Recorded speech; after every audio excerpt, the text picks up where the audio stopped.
Est-ce que ce qu'il y a derrière moi, ça vous dit quelque chose? Pour ceux qui reconnaissent, de toute façon, vous verrez bien tout à l'heure. Eh bien, c'est l'endroit où j'ai fait voler la première fois mon 5 pouces, mon drone racer 5 pouces, pas le petit bleu avec lequel je me suis entraîné. Et aujourd'hui, on est ici pourquoi? Pour vous apprendre comment j'ai fait pour apprendre, on va dire, aussi vite. Même si la progression n'était pas exceptionnelle en soi, elle a quand même été rapide, en tout cas pour ceux qui pensent que c'est très long et qu'on doit faire 6 mois de pilotage pour s'en sortir. Quand on sait ce qu'on veut faire, eh bien on y arrive et on se donne les moyens. Donc dans cette vidéo, je vais vous expliquer un petit peu mon cursus, comment j'ai procédé pour pouvoir atteindre le niveau que j'ai actuellement. En ce moment, j'ai pas trop le temps de piloter d'ailleurs parce que j'ai eu mes vacances où j'en ai profité, j'ai pas du tout fait de drone et aujourd'hui on se retrouve à la rentrée pour vous parler de ça. Et nous inclurons un petit sponsor dans cette vidéo qui vous aidera, qui est évidemment en rapport à la vidéo. Les différentes étapes à respecter, en tout cas celles que j'ai respectées, celles que j'ai faites, sont commencer par un simulateur, faire une dizaine d'heures de vol, continuer avec un drone d'entraînement qui est assez petit, que vous allez pouvoir casser, indestructible, etc. Vraiment où il n'y aura pas de casse, vous ne mettrez pas de GoPro dessus parce que c'est minuscule. Et vous finirez ensuite par piloter votre drone racer 5 pouces en général, 4S, etc. avec votre GoPro dessus. La GoPro, vous ne la mettrez qu'à la fin quand vous serez vraiment sûr de vos capacités et de votre équipement. Donc nous allons voir ces différents points dans cette vidéo, j'espère que ça vous plaira et n'oubliez surtout pas le petit j'aime et le commentaire pour le soutien, pour me donner votre avis, que je le reçois et que ça me donne envie d'en faire de plus en plus. En tout cas, je suis heureux de vous retrouver aujourd'hui, ça fait très plaisir et vraiment j'ai hâte de commencer cette nouvelle rentrée, il y a plein de choses qui arrivent. Et avant de commencer dans le FPV, on passe par la case simulateur local. Et pour ça, je vous retrouve chez moi devant mon ordinateur pour un petit entraînement, c'est parti! On aura besoin ici seulement d'une radiocommande et d'un simulateur. La radiocommande, vous la connaissez déjà sûrement, c'est la Taranis QX7 où j'ai mis dessus un crossfire d'ailleurs pour faire du long range. Mais ici vous n'en aurez pas besoin forcément puisque vous êtes relié avec un câble USB qu'on va brancher en dessous de notre radiocommande et puis on va lancer notre simulateur. Il y a pas mal de simulateurs qui existent, donc moi j'utilise Liftoff que je trouve très bien, il me suffit amplement et ça m'a beaucoup aidé. Je trouve que c'est très proche de la réalité. Une fois que vous avez trouvé le drone qui vous convient. Donc il en existe d'autres. Moi je n'ai utilisé que celui-là, donc je peux que vous le recommander et je peux malheureusement pas vous recommander d'autres. Il en existe des gratuits, mais franchement, j'avais commencé avec une manette de Xbox sur un simulateur gratuit et maintenant quand j'ai remis ma radiocommande sur ce simulateur gratuit, c'était vraiment rien à voir. C'est juste que ça vous familiarise un petit peu, mais c'est tout. Après, vraiment, ça n'aide pas du tout. Faut vraiment investir, ça coûte pas cher, une vingtaine d'euros, quelque chose comme ça, dans le simulateur avec une radiocommande. Et là, vous pouvez déjà vous initier au pilotage. Et puis en plus de ça, vous pouvez voir déjà si les sensations vous correspondent, si vous appréciez ça, et comme ça vous n'avez pas besoin ensuite d'investir dans un drone racer si ça vous plaît pas. Mais en tout cas moi vraiment déjà avec le simulateur, j'étais très content, très satisfait de ce que je faisais, ça m'avait vraiment donné de plus en plus envie de m'y mettre. Il faut passer par cette étape simulateur, c'est crucial. Et c'est parti, nous voilà sur notre carte. Donc ce que je vous conseille vraiment au début, c'est de vous familiariser avec le pilotage. Au début c'est très dur d'aller tout droit, donc déjà il faut suivre une direction. Comment on va s'y prendre? Déjà moi je vous conseille de placer vos doigts comme ça, vous les prenez avec vos deux doigts, votre pouce et votre index, et puis vous commencez à voler, à lever, essayez de voir comment réagit votre drone. Et puis vous vous déplacez tranquillement sur la carte et vous essayez de voir. Au début, ce que vous allez vraiment galérer à faire, c'est arriver à rester droit. Parce que vous allez faire comme ça, hop, on va essayer d'être un peu dans tous les centres, on va être paumé. Et surtout, si on a commencé avec des drones classiques de chez DJI ou Parrot par exemple. D'ailleurs, vous avez vu que Parrot a sorti une mise à jour sur leur Anafi. Je sais pas si j'en ferai une vidéo. Mais voilà, je vous montre un petit peu ce que ça fait que de voler sur simulateur. C'est vraiment très proche de la réalité. Après, le seul truc qui change par rapport à la réalité, c'est que en fait, quand on relâche les gaz, notre drone est un petit peu en apesanteur, il descend beaucoup plus lentement. En soi, c'est un côté positif parce que vous pouvez du coup vous entraîner à faire des figures, à faire des choses que vous n'oserez pas faire dans la réalité. Par exemple, des petits trucs comme ça, là, hop. Là, vous avez vraiment le temps de les faire et au moins vous avez un petit peu la sensation en l'air, vous ne serez pas surpris une fois que vous le ferez en vrai. Et voilà, vraiment, il faut vous entraîner à faire les choses parfaitement avant d'oser les faire une fois que vous serez avec votre vrai drone, parce qu'évidemment, là, quand vous cracherez, ce sera autre chose. Sur simulateur, quand vous débutez, contentez-vous de faire des trajectoires correctes. Moi, ce que je vous conseille de faire vraiment, c'est de commencer, par exemple, vous prenez une route, vous allez sur la route et vous essayez de rester à peu près à la même hauteur. Vous vous aidez de votre assiette, l'assiette c'est la barre horizontale qui change là ici, et vous essayez d'avoir une assiette stable, et puis après vous essayez de tourner. Par exemple, on va essayer de tourner à côté d'un arbre. Après, voilà, on arrive comme ça au début. Alors franchement, n'ayez pas peur, c'est au bout de 2-3 heures, vous allez réussir à avoir des mouvements souples, etc. Mais ce qui est important, je trouve, c'est de trouver son style très rapidement, parce que après, une fois qu'on va vraiment piloter, on va dire si on commence à piloter de manière très sèche, etc., que notre but c'est juste de trouver des endroits pour passer et qu'on s'en fout d'être souple, etc. Mais moi, c'est pas ce que je recherche. Moi, je voulais quelque chose de souple, etc., puisque je suis en cinématique, je fais du cinématique avec le drone racer, et j'avais pour intérêt de piloter de manière très smooth, très fluide. Et donc j'ai adopté ce comportement dès le début, et c'est ce que je vous conseille de faire si vous êtes intéressé aussi par le cinématique. Bon, je pense que tous ceux qui me suivent sont majoritairement ici pour apprendre à voler de manière cinématique. Donc voilà, c'est comme ça que je fais. Après, j'essaye d'aller dans des endroits un petit peu plus restreints et essayer de vous faire des lignes. Par exemple, on va faire des entraînements un petit peu de partout. Je vais vous montrer quelques exercices à faire. Donc je disais que vous faites ces premiers pylônes qui sont les plus larges, vous les passez comme ça, hein, à la vitesse que vous souhaitez, hein, évidemment, c'est pas une course, c'est tout là l'intérêt du cinématique. Puis après, une fois que vous êtes à l'aise, vous prenez ces trous qui sont un petit peu plus petits. Et une fois que vous êtes vraiment à l'aise avec ça, je sais pas moi, vous avez là, vous prenez ceux-là qui sont vraiment beaucoup plus petits.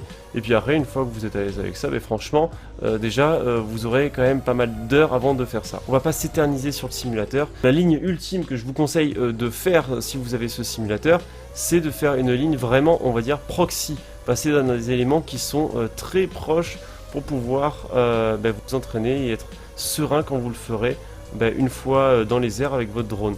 Donc voilà, vraiment faites cette ligne, hein, comme ça vous aurez vraiment pas mal d'obstacles. Voilà, vous tournez ici, vous retournez là. Donc voilà, essayez de faire ça.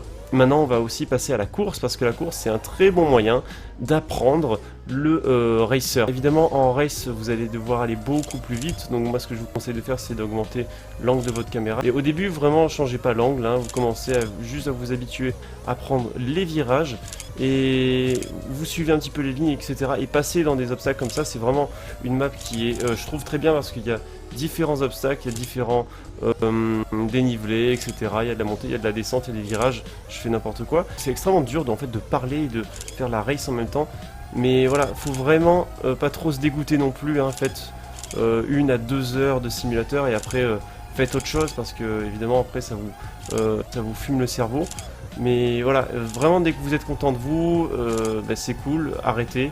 Et dès que vous commencez à faire de la merde, arrêtez aussi, parce que là, ce sera mauvais. Donc voilà, 28 secondes, c'est très propre en parlant. Donc maintenant que vous êtes chaud pour la partie simulateur, on va aller faire des vols en vrai avec notre petit Cinéhoop. Et après être passé par la case simulateur, après avoir fait une dizaine d'heures de vol, en tout cas évidemment plus vous en faites et plus vous serez expérimenté et moins vous prendrez de risques au pilotage, vous passez par votre petit drone d'entraînement. C'est en abordant les drones d'entraînement qu'on va parler de notre sponsor, en tout cas merci à eux. Il s'agit de FPV Starter, c'est une boutique en ligne qui propose de faire votre propre drone d'entraînement basé sur un châssis qui est fait avec une imprimante 3D, avec un TPU. Qu'est-ce que ça permet? Ça permet dès que c'est cassé, vous en refaites un, c'est beaucoup moins cher et en plus ça vous initie à créer votre propre drone. C'est ça leur concept en fait, c'est qu'avec un drone comme ça, vous soyez paré à l'avenir à faire votre propre drone 5 pouces. Et puisque moi je veux les choses à l'instant présent et que j'avais vraiment pas le temps, je voulais vraiment vous montrer ce que c'était que le drone racer, et j'ai fait appel à Fly Drone Concept qui me l'a fait. Mais en fait, la vraie démarche à faire, c'est de construire son propre drone, comme ça au moins, on n'est pas emmerdé comme moi à l'avenir à être coincé, à pas savoir quoi faire, qu'il se passe une casse. Il y a plein de tutos que j'ai regardé qui sont très précis pour vous aider à le monter, à le paramétrer, etc. Donc c'est vraiment cool, c'est pour ça que j'ai accepté ce petit partenariat, parce que vraiment c'est sympa, c'est une bonne initiative, c'est un bon concept et j'espère que ça marchera pour eux. En tout cas, tout est dans la description de la vidéo si vous voulez plus de détails sur leur boutique FPV Starter. S'ils avaient existé avant que moi je m'y mette, j'aurais acheté leur petit pack et leur petit drone à la place de ça, parce que c'est vrai que ça coûte cher quand même. Donc en attendant, moi j'ai ce petit bêta FPV, je vais vous montrer un petit peu comment s'entraîner avec ça avant de passer sur le 5 pouces. Bon, c'est un drone minuscule, il doit faire une vingtaine de grammes, donc quand il y a du vent comme un peu ici, c'est beaucoup plus difficile évidemment parce qu'il résiste pas beaucoup. Ça n'empêche pas qu'il a quand même beaucoup de peps et c'est le meilleur moyen pour apprendre les sensations de pilotage avec notre futur gros drone racer. On utilise le même équipement et ça c'est cool. Et ce que je vous conseille, c'est de trouver un cadre comme ça où vraiment il n'y a personne. Soyez aussi avec quelqu'un, c'est très important pour savoir s'il y a des gens qui passent, etc. Trouvez un endroit calme où il n'y a personne, plat, comme ça vous saurez que vous n'aurez aucun problème de réception radio et vidéo. Et le mieux franchement, c'est pour ça que j'aime beaucoup ce spot, c'est qu'il y ait un petit obstacle au milieu où quelque part, comme ça vous pouvez tourner autour, etc. Essayez de trouver quelque chose où il n'y a pas juste un champ, quelque chose de plat, parce que ça reflètera pas vos vols à l'avenir en fait. Donc voilà, pensez à ça et trouvez-vous un spot comme ça. Vous allez sur Google Maps et vous trouvez près de chez vous des champs abandonnés, etc. N'allez pas sur les propriétés privées si c'est pas chez vous. Et sinon, si vous avez un grand jardin, quelque chose comme ça suffit largement. Et puis voilà, en plus les batteries sont très courtes, hein, ça dure 1 à 2 minutes. Donc n'oubliez pas d'en acheter plusieurs lorsque vous avez ça. Moi j'en ai, je peux faire 4 ou 5 vols avec, je sais plus, on verra bien. C'est parti pour le vol, hein, pour nos premiers vols avec ça, pour vous montrer un petit peu l'entraînement, ce que ça fait. Donc c'est parti, je m'installe, je mets les petites batteries sur mon drone. Bon, j'espère que le vent va pas être trop pénible, normalement ça devrait aller. De toute façon c'est juste pour vous montrer un petit peu ce que ça donne, c'est pas très grave et n'ayez surtout pas peur de le casser, hein. Le but de ce drone, évidemment, c'est de faire tout ce dont vous êtes capable, évidemment. Essayez de faire le maximum, tentez des choses que vous ne tenterez pas. En tout cas, voilà, apprenez vraiment aussi, évidemment, à rester fluide, à faire comme si c'était votre gros drone, etc. Mais vraiment, amusez-vous, c'est fait pour ça, n'ayez pas peur de le faire tomber. Mais en tout cas, il y a une chose importante aussi, c'est avant de le faire atterrir, coupez toujours les gaz, hein. Ça, c'est un réflexe qu'il faut avoir dès le début. C'est quand il y a une merde, il faut couper les gaz. Parce que si vous crachez votre drone et que les gaz sont allumés, eh ben, il va y avoir un petit problème. D'ailleurs, je ne sais pas comment ça se fait. Pourquoi il ne veut pas s'allumer. Ok, c'est bon. Voilà, alors moi je vous enregistre le dévers, hein, c'est actuellement ce qu'on voit. Vous voyez que franchement, c'est cool, hein, ça va. On arrive quand même à voir pas mal de choses. Bon, après les Fat Shark, ça joue beaucoup. Le matériel, ça joue énormément, c'est pour ça que j'ai des Fat Shark. C'est très bizarre de parler comme ça, hein. Bon, on va vous montrer tout de suite ce que ça fait. Je vais le mettre juste ici, hein, comme ça vous le voyez. Décoller, c'est parti. N'ayez pas peur au début quand vous lancez votre drone d'envoyer un grand coup sec parce que c'est pas comme un drone classique, hein. Vous envoyez un petit coup, hein, il faut avoir l'habitude de ça. C'est parti, ça fait très longtemps que je n'ai pas piloté. N'oubliez pas de vous mettre aussi en mode accro. C'est parti. Bon, il fait un bruit bizarre, hein, il tremble mais c'est pas grave. Vous voyez que quand même ça va vite. Et voilà, amusez-vous à faire les choses de manière fluide, etc. Hop. Hop là. Bon, il me dit déjà d'atterrir, hein. Bon, tant pis, c'est pas grave, hein, je nique mes batteries. De toute façon, je l'utilise pas trop. Bon, si j'ai un pote qui va devoir l'utiliser. Ah, il a vraiment plus de jus, hein. Bon, vous voyez, moi, mes batteries sont pourries. Je l'ai déjà fait décoller je sais pas combien de fois. J'ai fait énormément de vols avec. Donc, forcément, mes batteries sont usées. Je m'en suis pas bien occupé parce qu'à chaque fois, je descendais trop bas dans les voltages. Et c'est quelque chose qu'il faut apprendre, hein. Ne vous amusez pas à aller trop loin, à faire des vols trop longs. C'est fait comme ça, hein, vous avez vu, les batteries sont vraiment minuscules, donc forcément ça tient pas beaucoup. Donc on va faire plusieurs vols, je vais vous montrer comment ça se passe, etc. Et puis on fera un petit condensé. On passe ici, hein, on passe dans des endroits serrés, on essaye de faire des cercles, hein, comme ça, c'est cool. Hop, là c'est fou, hein, il est vraiment bien ce drone. C'est super cool, on a vraiment des bonnes sensations. C'est juste que tout paraît énorme en fait, c'est tout. Mais en soi c'est vraiment la même chose. Hop, vous pouvez vous amuser à faire ça. Et après, puisqu'il n'a pas beaucoup de boost, enfin, il n'y a pas beaucoup de peps, hein, c'est des tout petits moteurs, donc forcément la réception ça va être assez difficile. Hop. Et puisqu'on a des protections, franchement ça tient quand même pas mal. N'ayez pas trop peur, hein, ne faites pas trop approcher de vous et de vos appareils, etc. Ne faites pas comme Julien Oliva qui s'amuse à le faire atterrir à côté de son Mac et qui le pète à moitié, hein.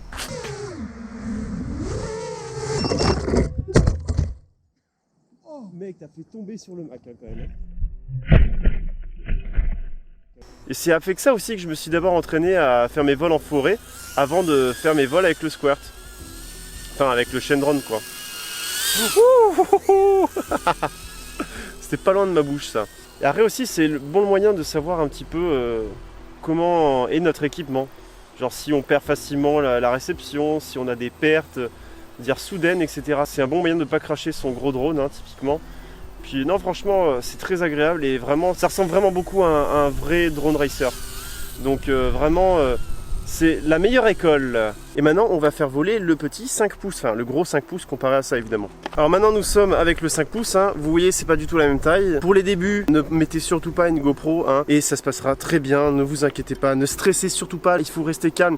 N'hésitez surtout pas au début à ne pas le faire debout comme moi, parce que je faisais pas comme ça du tout au début. Et restez assis en tailleur ou sur une chaise, comme je faisais avant. Ça se passera très bien, vous inquiétez pas, ne stressez pas. D'ailleurs aussi, je n'ai pas dit, mais si vous avez des questions sur le matériel, etc., que j'emploie, que je mentionne dans cette vidéo, vous l'aurez dans la description. Allez, c'est parti, ça fait très longtemps que je l'ai pas fait voler, on va l'allumer. On veille toujours à ce que la radiocommande soit allumée avant notre drone.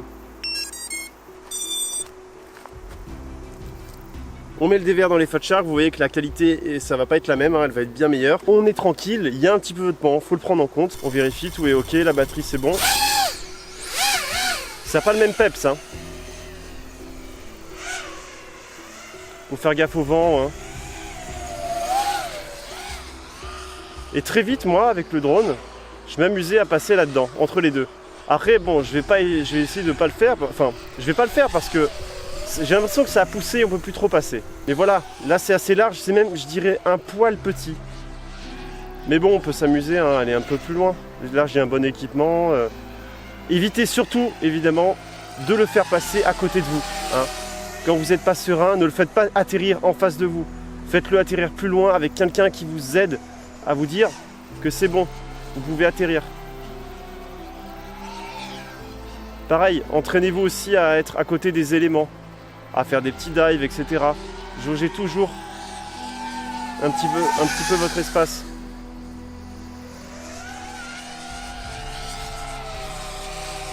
Ah, ça fait du bien de revoler, les amis, ça faisait tellement longtemps que je l'avais pas fait.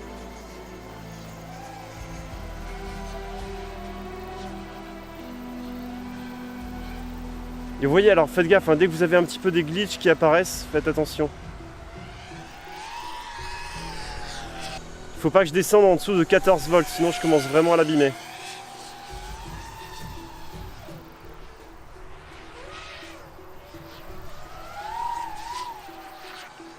Voilà, on s'amuse comme tout à l'heure avec le petit bêta, le petit drone d'entraînement, à faire du Razmot. Là, on peut beaucoup plus insister sur les dives, c'est beaucoup plus sympa. Et en soi, c'est plus facile parce qu'il est beaucoup plus robuste, il plane plus, etc. On a beaucoup plus le temps. Par contre, il faut juste faire gaffe lorsqu'on va s'amuser à tourner de manière sèche parce qu'il y a tout le poids à prendre en considération. Donc faites gaffe à ça. En tout cas, là, tout se passe bien, c'est super cool, c'est super fluide. On s'amuse. Après, une fois qu'on est chaud, on va s'amuser à faire des cercles. Alors là, moi, je suis dans l'angle, donc il faut que je fasse gaffe à pas être trop large parce que sinon, je me coupe, hein. Attention à ça. Et puis là, bon, moi ça va, j'arrive à maîtriser. Mais je vous garantis que l'atterrissage, c'est la chose la plus dure en racer. Parce qu'en fait, votre caméra est penchée, il va falloir la mettre vers le haut. Et vous, quand vous allez mettre la caméra vers le haut, vous allez croire que vous faites une marche arrière. Là, on voit que mon assiette, comme je vous ai dit sur le simulateur, l'assiette est droite, donc ça veut dire que je suis quasiment stationnaire. Vous prenez un repère et vous voyez un petit peu si vous bougez ou pas. Vous vous faites aider évidemment de vos potes. Et vos potes vous disent en général, vas-y c'est bon, tu peux couper. Mais vraiment, puisque la caméra est ras du sol, vous pourrez couper dès l'instant. Là où je suis, je peux couper sans problème, sans risque. Et voilà, faites gaffe à ça parce que si vous êtes trop en avant, comme ça, imaginons vous voulez couper alors que vous êtes comme ça, vous avez vu la vitesse que vous prenez. Vraiment, prenez votre temps et au début, n'attendez pas d'avoir 14 volts restants, enfin n'attendez pas d'être en ras de batterie pour vous poser. Prenez vraiment le temps, prenez 1 à 2 minutes de plus de rab pour être tranquille. Donc là voilà, on va atterrir tranquillement, hein, nous sommes droits, on va pas mettre trop de poussière dans mon sac et on coupe les gaz avant d'atterrir sur le sol. Nous avons fait un atterrissage droit, c'est parfait. Au début évidemment votre drone va tomber de l'autre côté, etc. Sur le dos, sur le ventre, sur le côté, ça dépend, ça change et puis vous aurez de plus en plus l'habitude, etc. Une fois que vous êtes à l'aise, essayez de regarder un petit peu les capacités de votre drone, jusqu'où il peut aller.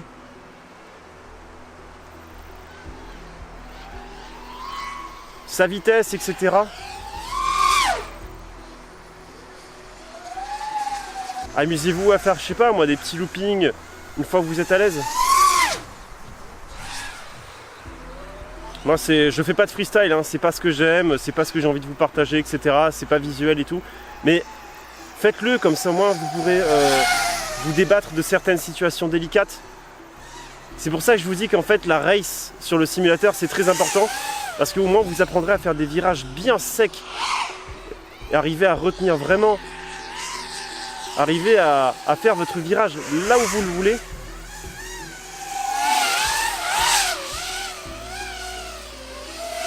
Et apprendre aussi à vraiment à gérer sa vitesse. Arriver à être lent, être rapide et puis hop, lent et puis rapide, de nouveau lent, etc. Désolé si je dis de la merde, hein, je fais pas attention, je préfère me concentrer sur mon pilotage que de parler en français en fait. Donc ben voilà, puisque j'ai évidemment plus joué sur les gaz, etc., ben ma batterie est beaucoup plus bouffée. Ah, c'était bien souple ça. Enfin bon, je m'amuse bien, c'est cool. Je commence à avoir un petit niveau, ça fait plaisir. En quelques mois, hein, parce qu'évidemment il y a des mois où je n'ai pas du tout piloté. Je faisais autre chose. On va poser tranquillement, comme tout à l'heure. On prend son temps. Regardons, on est là, on voit, on essaie de se stabiliser. Pas trop près de nous. Et là, notre pote, il nous dit vas-y, descends encore un peu, doucement, doucement. Et là, stop. Et on pose et on est tranquille.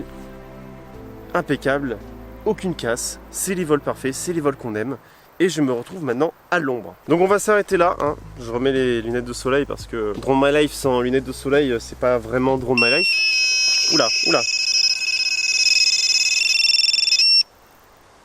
Non, en fait c'est mon buzzer autonome qui avait un petit faux contact. Tout s'est bien passé. Heureusement, ça aurait été con de vous expliquer comment voler et cracher, hein. J'espère que ce petit format vous a plu, hein, sympathique, tout seul entre nous. J'espère surtout que ça vous donne envie de vous lancer là-dedans parce que je trouve que c'est quand même une belle passion. C'est une très belle alternative quand on commence à s'ennuyer avec le Mavic 2 Pro. En tout cas en termes de pilotage, etc. Mélanger les deux, j'ai trouvé que c'était génial et j'ai trop hâte de vous montrer ce que j'ai fait dans les Alpes. Ceux qui me suivent sur Instagram ont déjà vu beaucoup de choses et je vous invite à y aller, évidemment. On va s'arrêter là. J'espère vraiment que la vidéo vous a plu, hein. J'ai essayé d'y mettre du mien et j'espère que ça vous aura vraiment aidé, motivé à vous lancer là-dedans. Et d'ailleurs, pour revenir au sponsor, j'ai oublié que les 20 premiers qui auront fait une vidéo sur leur petit drone et l'auront partagé, il y en a l'un d'eux qui sera sélectionné et aura 50 € d'achat sur leur site, plutôt stylé.